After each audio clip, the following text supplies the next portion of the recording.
It's been 30 days, y'all. It's been 30 days.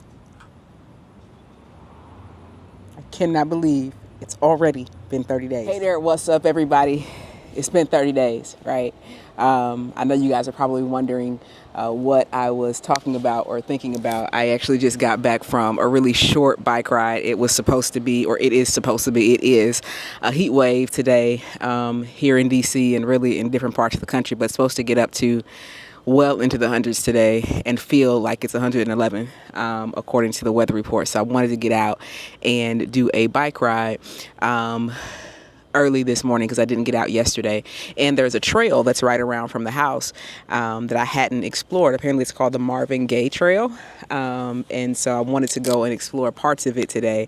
But it started getting really, really hot really, really quickly. And so I got some exploration in and then decided I better turn around and come back home before it got too hot. I didn't want to get out there and overheat. But I wanted to hop on for just a second. I woke up this morning feeling real kind of weird. And in one regard, I was feeling at ease, but it really felt like I was more at ease than I should have been. But I also kind of decided that I didn't want to do anything today. Like I just wanted to be today.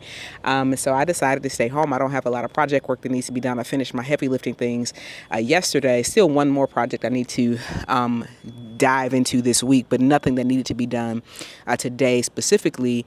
And so I just decided to chill. I got the guys out of the house, did breakfast, packed lunches, all the things. Y'all forgive my hair all over my head.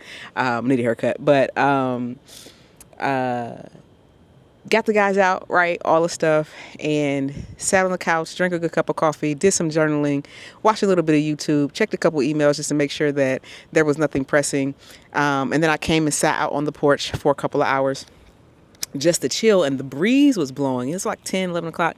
The breeze was blowing, and it didn't feel quite hot. And when I looked at the weather, it hadn't cracked 90 yet. It was still like in the high 80s. So I was like, you know what? If I'm going to do a bike ride, now's the time to get out and do it and to go check out the space. So just got back from a bike ride. And as I was getting ready for the bike ride, I was like, that's why today feels like the day it is, because it's been 30 days. Today is July 1st, and June 1st was my last day at my full-time job. And so I cannot believe that it's already been 30 whole days since I worked my last day at a full-time traditional job, right?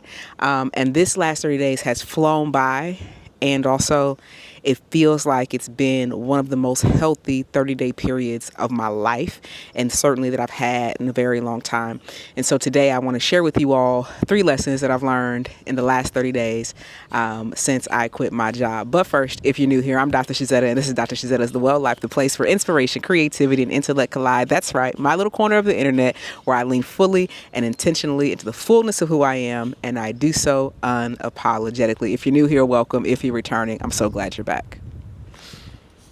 So the first thing I've learned over this 30 days is that choosing yourself first isn't selfish, it's necessary.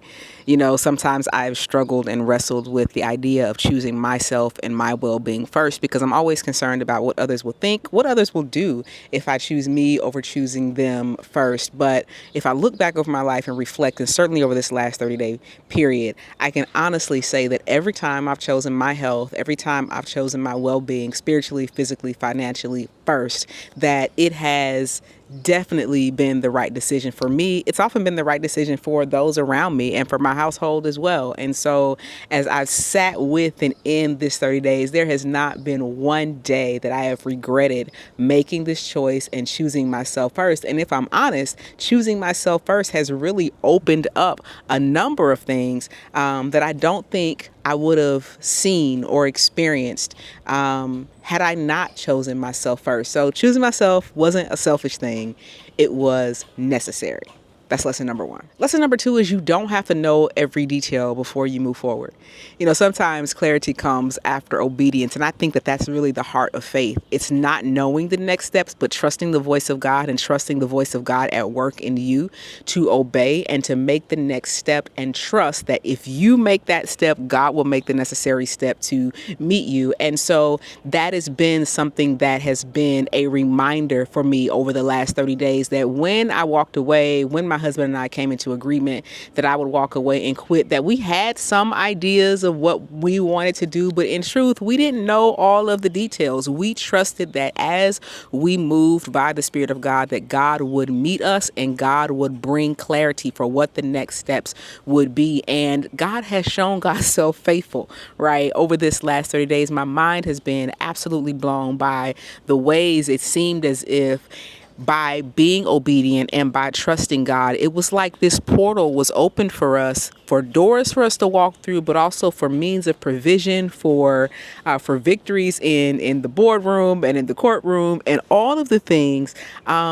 Just taking that first step of courageous, right, and radical obedience has opened up so much more. And if I had waited until I knew every detail before I hit send on that resignation email, I truly believe that I would have delayed, right, if not caused a full denial of some of the things we've been able to walk into over this last 30 days. So that's lesson number 2. And the final lesson is that it's worth it. You all, I cannot explain fully, anyway, I'll try, just the sense of self that has overcome me in the last 30 days. The peace, the freedom, the joy, the opportunity to build and foster deeper connections with my husband and with my son and even others, the sense of dreaming and exploration that has returned back to me, the fearlessness of trying something that's interesting and not being worried about failure or success, but trying it just because it's something that's in my heart and my spirit to try. I cannot imagine now, right? Because it feels like it was yesterday and 10 years ago all at the same time. I cannot imagine what I would be experiencing or feeling today if I had not had the courage to step away 30 days ago. It has been absolutely worth it. I've not had one moment where I have said, man, I made the wrong decision. No, every questionable moment, every moment where we felt a little bit of uncertainty because we didn't fully have the full picture of what God's plan was for a particular thing, has been absolutely worth it. The song that says, my good days outweigh my bad days, like that is, if my good days outweigh my bad days was a person in a period of time, it would be me in the last 30 days. I am so grateful, still sitting in gratitude, still amazed that 30 days has passed, still amazed at how full this 30 days has felt, but also at how rested and restored I feel. Still a long way to go, but you all, I get up every morning with a sense of purpose. Not a sense of task list, not a sense of things that I have to get done, not a sense of busyness or being weighed down or overwhelmed, but I get up every morning with a sense of purpose, even when I don't have anything that I have to do on that given day. It's been 30 days, man. It's been 30 days. I want to encourage you today because some of you are at transitional places in your lives as well. You're at crossroads places where you are trying to figure out what the next thing is for you. And it may not look like for you walking away from a job. Perhaps it's going back to school. Perhaps it's starting a business. Perhaps it's selling a business. Perhaps it is, rekindling a relationship. Perhaps it's repairing a relationship. Perhaps it is going into a period of retreat and silence for yourself. Whatever that crossroads is and whatever that place of transition is, I want to encourage you not to be so afraid of that thing that you deny yourself, right, the blessing of going forward with it. I want you to think about, right, use my life as a testimony. I am so convinced that this move and this transition was a thing of God, because my experience has been is when God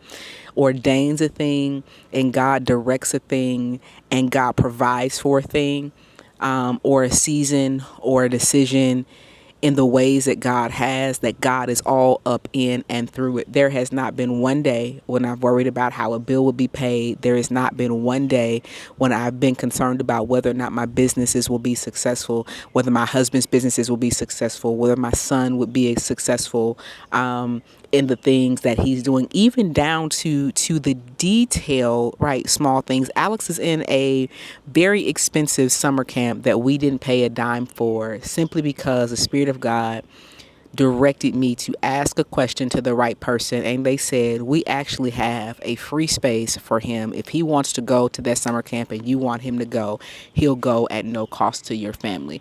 And I wasn't even inquiring to ask about, right, a financial discount or anything like that. I just wanted information about the camp. And they said, you know what? If your kid wants to go, we got it. And so we bless God, right? But I want to encourage you. Don't let fear hold you back. I think it may have been, I don't want to misquote it, but I know that there is, it is attributed sometimes, I think, to Mother Teresa, but she talks about doing things afraid. If you're afraid, do it anyway. And so I want you all to be in a place of prayer and discernment where, if you believe and know that you're in a place of transition, and you believe and you know that you've heard God, don't let fear hold you back, right? Don't let fear hold you back.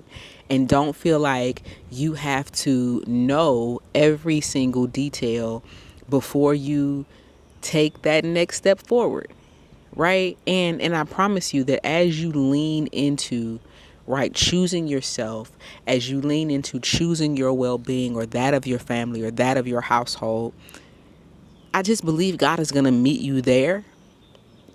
And I believe that you too will arrive at milestone moments like I've arrived at today, and be able to look back and say, I did it afraid, I did it uncertain, but it was for sure absolutely worth it.